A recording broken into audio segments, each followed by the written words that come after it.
Salut les amis, regardez-moi ça. Qu'est-ce que j'ai trouvé ce matin dans la forêt? Des cèpes bronzés. J'en ai plus de 10 kilos. Comment je vais faire avec tout ça? Je vais en manger des grillés ce soir, mais je ne peux pas tout manger. Et donc, qu'est-ce que je vais faire avec ça? Je vais faire des conserves. Soyez tranquille, il ne vous faut pas 12 kilos de cèpes pour faire des conserves. Mais je vous assure que les conserves de champignons sous huile à l'italienne, c'est des conserves ultra bonnes. Vraiment avec 3+.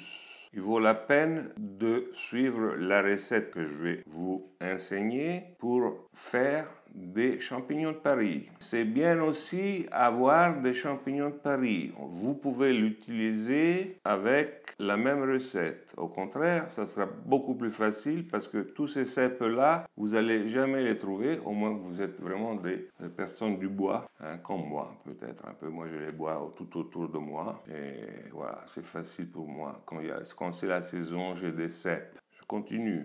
Je vous invite sincèrement à essayer la recette de champignons sous huile à l'italienne que je vais vous expliquer tout de suite. Les ingrédients pour cette recette de champignons sous huile à l'italienne, bien sûr, qu'il vous faut des champignons les plus frais que vous pouvez trouver sur le marché. Moi, je suis chanceux, j'ai des cèpes bronzés, mais vous pouvez aussi bien acheter des champignons de Paris de première qualité, c'est-à-dire bien frais, bien fermes, petits si vous voulez. Ça, c'est pour les champignons. Après, il vous faudra du vin blanc, du vinaigre blanc et du vinaigre rouge. De bonne qualité si vous en avez. Une huile extra vierge d'olive et une huile de tournesol. Du sel, du poivre et finalement les dernières épices, des gousses d'ail, des feuilles de laurier et optionnel pour ceux qui aiment le goût méditerranéen du piment rouge. Comment on va procéder pour cette recette de champignons? On va certainement avoir à nettoyer la terre et ça c'est facile. Je vous conseille pas absolument de les mettre dans l'eau. Alors ce qu'on fait, c'est d'utiliser une éponge toute propre et les éponger sur la tête. Contrôler qu'il n'y ait pas de terre et puis les mettre de côté pour être découpés. On continue, on en fait un autre, on retire la terre, voilà comme ça, la terre et les feuilles. Mais vous faites le même si vous avez des champignons de Paris, c'est la même chose. Jamais les mettre dans l'eau, procédez comme ça, tac tac, retirez la terre, nettoyez le chapeau, soit d'un côté soit de l'autre. S'il y a de la saleté forte, vous utilisez le côté vert, autrement le côté blanc. Et puis voilà, on les met de côté pour être découpés. On continue, voilà, c'est la même chose. Vous avez vu combien j'en ai, moi. Je vais avoir beaucoup de travail. Allez, on les met de côté, tout propre. Et voilà, on fait encore quelques-uns. Nettoyer le chapeau. De toute façon, il n'y a aucun danger à manger ces champignons-là. C'est de la qualité. On fait le dernier là pour vous montrer. On retire la terre. On gratte un peu le chapeau. Il est propre. On le met là. Et puis, qu'est-ce qu'on fait? On les découpe.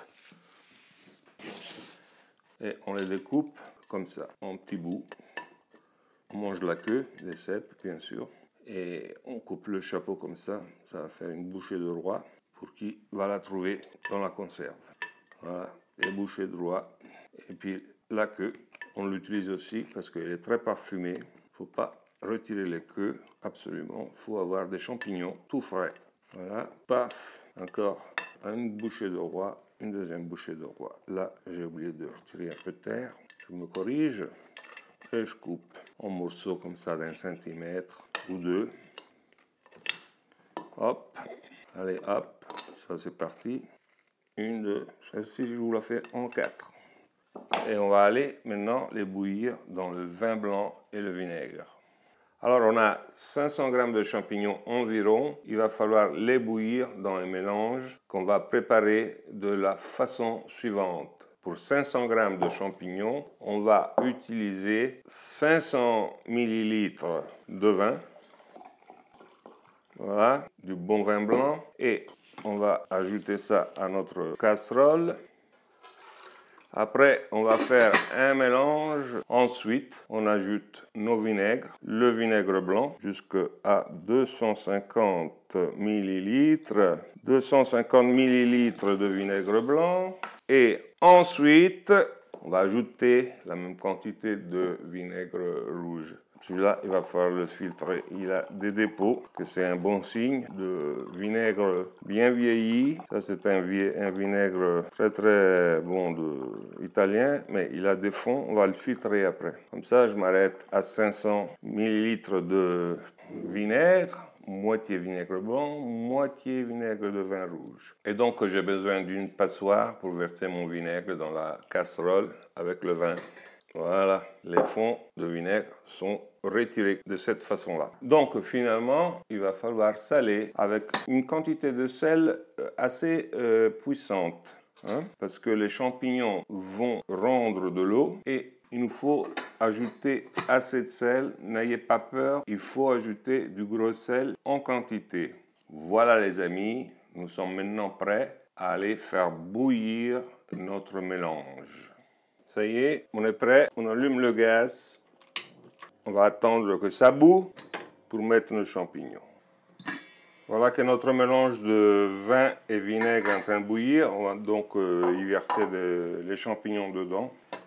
Et puis, on va attendre que ça reboue à nouveau pour après compter 3 minutes de cuisson. Bien sûr, il va falloir les remuer un peu dans la casserole, comme ça, une fois ou deux, avant que ça reboue. Je contrôle, voilà que ça reboue. Nous sommes prêts à chronométrer 3 minutes. C'est le moment de goûter nos champignons. Moi, j'ai une casserole super fancy avec une passoire incorporée. On va maintenant les mettre sur une assiette avant de les dessécher sur des torchons. Maintenant que les champignons ont bouilli, on va les placer sur un torchon pour les faire dessécher. Et normalement, ça prend beaucoup d'heures. Alors, moi je fais comme ça pour les mettre en pot. D'abord, je mets au fond du bocal un peu d'huile. Tout ça, c'est pour éviter les boules d'air. Après, je mets mes assaisonnements en partie. Là, une quinzaine de graines de poivre. Tiens, je vais mettre aussi un petit peu de poivre rouge pimenté. Ça, ne vous en faites pas, ça va jamais donner un goût trop fort à vos champignons. On a mis le poivre, on a mis le laurier, on a mis même un peu de piment. On va mettre maintenant, j'ai lavé mes mains absolument toutes propres et on va remplir le bocal en partie, pas tout à fait, parce que ce qu'on veut faire là, c'est d'ajouter de l'huile et de faire partir toutes boules d'air qui peuvent se créer.